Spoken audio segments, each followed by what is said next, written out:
Hey guys, time once again for another episode of Day in the Life of Vintage Classic Specialist. As you can see, the buggy is back. We'll come back to that, but let's talk about this guy first. So this is actually Jacob's Beetle, and he's had this car. He's had his driver's license since June, and he's been driving this car ever since then. He got it a little while before that. I don't know exactly when, but yeah, he got his driver's license recently. Had been daily driving this thing, driving the heck out of it, actually. Impressive how much he drove the car. I mean, this was literally his daily driver, and the dude was like all over Orange County in this thing. Anyway, unfortunately, this car fell victim to a fire. And what happened was, let's see if I can find this here. It fell victim to a fire because of, oh, here it is, because of that. So what happens sometimes on these cars is that the brass fitting literally works itself out of the carburetor. This is not the owner's fault or anything like that. It's something that happens. These are very old parts, and sometimes they do something like that. He did have the no fuel filter in the engine compartment. This was not done by him. The car was this way when he bought it, and I guess he just hadn't got around to moving that yet. So totally not his fault. When this happens, it's not really anyone's fault. These things over time, they work loose, and so yeah, his came out, and of course, you can see how gas squirting out of this next to 35,000 volts doesn't go well. So luckily, he had a fire extinguisher with him. You can see the yellow fire extinguisher goop. So we did wash the motor off, though this whole thing was covered in it, and I'll show you his tinware and the stuff that we took off this motor.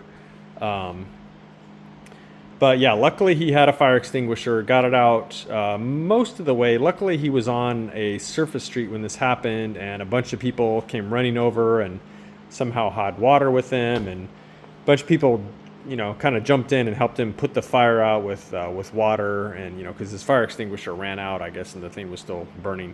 So yeah, luckily saved the car. Could have been way worse. This whole thing could have gone up in flames. So the engine came out, and let me just go ahead and show the other engine pieces here. So yeah, there is his fan shroud and his alternator. Got that yellow junk all over him. You can see some of the other tinware there with that stuff all over it. Yeah, that stuff was just everywhere. So the reason the motor doesn't look as bad as it did was basically, but the carburetor does still look bad, is once we got the motor out and got it partially disassembled to this point, we basically put a bag over the carburetor, put a bag over the oil filler here so we didn't get any water inside the motor, and then we pretty much just hosed this thing off because that stuff was just everywhere. So before we start tearing it down any further, we wanted to get rid of as much of that stuff as possible because it's just gross and it gets everywhere.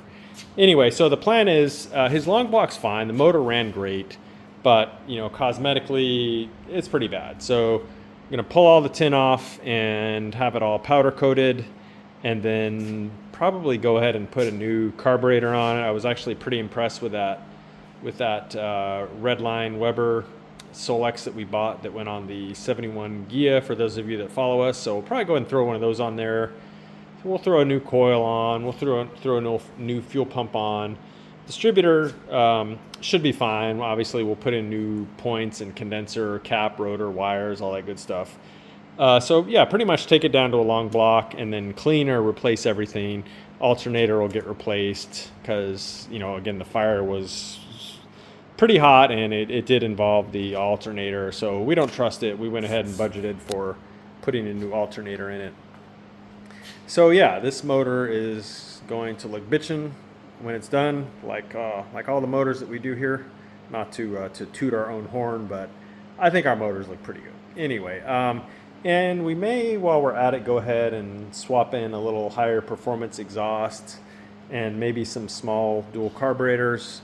just to liven this thing up a bit, because again, he drives it a lot, so we're not wanting to go too wild. This is a 1600 dual port. I should have mentioned that earlier. Peppy little motor, especially for a light car like an oval window. But yeah, we'll probably do some little upgrades while we kind of have it out. So the car wise, some fire damage to the deck lid here. You can kind of see paint sort of bubbling around here, and the paint did get damaged up into here. I think flames might have even been coming out through here. So, and then also on the inside of the car, it pretty much smells like fire now. So part of the budget is to put a new headliner in it, which I think is probably the main cause of the fire smell that's in there. So new headliners going in, and we'll touch up the paint. It's a patina car, so we'll try and best we can kind of match the patina that was on the car here and make it look back to how it was, as close as we can. So yeah, that's the plan. This car came in today, was towed in, and pretty much pulled the motor out. The motor was a bit of a fighter.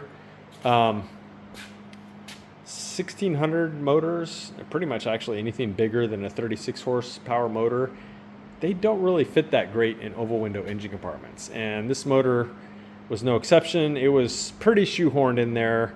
The previous owner didn't actually cut down the breastplate, which is what I normally do, at least to make it fit, because it's probably, I don't know, at least ½ inch too wide this way, and it hits the apron. So he had actually kind of tucked the breastplate under the apron, and so it was all like wedged in there. So we'll probably replace that breastplate and trim it down so it fits the oval window engine compartment a lot better, some stuff like that.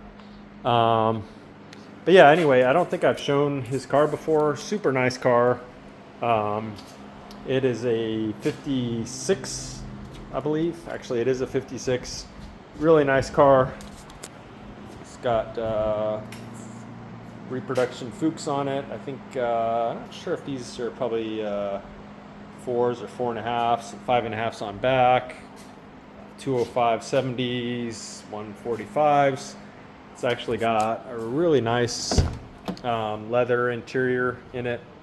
Really awesome little driver of a car. And like I said, he drives the piss out of this thing. So we're looking forward to getting it back together, and even a little bit better than before for him, and getting him back on the road in this thing. He's driving like a Corolla or a Camry or something now.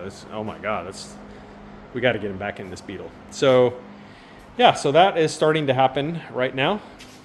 And what else happened today? So as I mentioned earlier, the buggy body came back from Washburn. So Washburn's done with the chassis. Chassis is going off to powder coating. Body's going to sit here for a few more days. When the chassis comes back, we're actually going to set the body on the chassis and see if there's anything that needs attention. And so that when the body goes off to Miguel in San Diego, who's hopefully going to be able to revive this amazing gel coat, then he'll know what to do as far as filling holes and any other areas that need attention. But yeah, we're going to test fit her on the chassis, and then it'll go down to him, and then I'll start building his chassis. Transmission's done for it already, right there.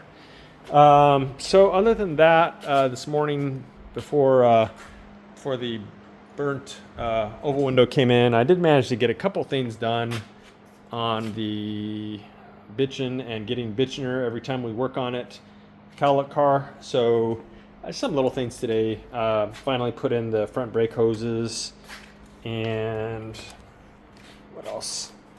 I put together his pedal cluster assembly there, put together his e-brake handle. Again, just little things. Keep it, kind of moving. I put his engine compartment seals in. It's kind of dark back here, but you can see those running around there. The only other thing I did on that car was I cleaned up and actually went ahead and cleaned up and repainted his shocks. He had KYB shocks on it, and I tested them all, and they all actually felt fine. And again, trying to be cost conscious on this car, and so it actually saved him a decent amount of money by basically even you know, by the time it took me like say an hour to clean these up and paint them and everything, still save him a lot of money versus buying all new ones. And you know, I don't necessarily like throwing things out that are fine just for the sake of replacing them with new ones. So these cleaned up and painted pretty nice, including the steering damper. They all feel great. I just didn't see any reason to spend his money on new ones versus kind of cleaning these up and going with them. So yeah, did that today too. So anyway, that's pretty much it for today, guys. Thanks for watching. We will see you again tomorrow. Bye.